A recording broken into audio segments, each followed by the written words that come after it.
I'm John Berman. Christy Moment is on assignment this morning, 29 minutes past the hour. The breaking news overnight, Ebola in New York. An American doctor who volunteered for Doctors Without Borders in Guinea is in a New York hospital this morning with Ebola. Dr. Craig Spencer received a positive test for the virus Thursday night. That was after he was rushed by ambulance from his New York apartment into isolation at BELVIEW, a hospital in Manhattan. Officials are now tracing his fairly extensive movements in the hours before the diagnosis, out in public at a bowling alley, a park, a restaurant, the subway, a taxi. Public officials called a news conference overnight in an effort to allay fears and to highlight what they described as New York's world-class public health system. We want to state at the outset there is no reason for New Yorkers to be alarmed. New Yorkers who have not been exposed to an infected person's bodily fluids are not at all at risk.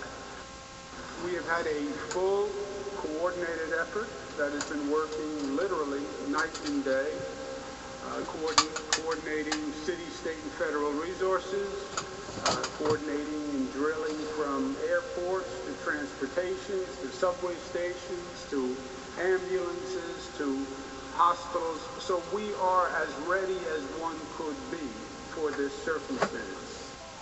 CNN's Miguel Marquez is at Spencer's apartment building with more on the public health response and the reaction from his neighbors.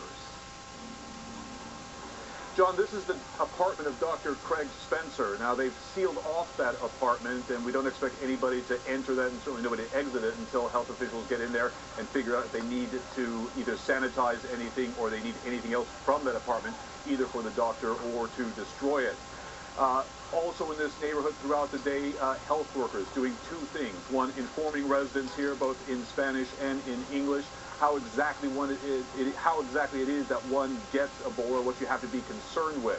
The other thing they're doing was taking down information from anyone who may have come in contact with Dr. Spencer. I can tell you, folks up and down this neighborhood, you show them the picture, they know the guy very quickly, but health officials want to know if there was any heavier contact with the doctor and any individuals in this neighborhood, because now that there's that positive result, they may need to be in contact with some folks just to make sure that they are doing okay.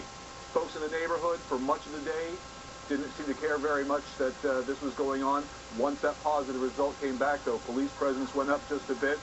More people started to gather around here, taking pictures of the building, expressing concern, in some cases shock, that Ebola had come to their backyard, to their doorstep.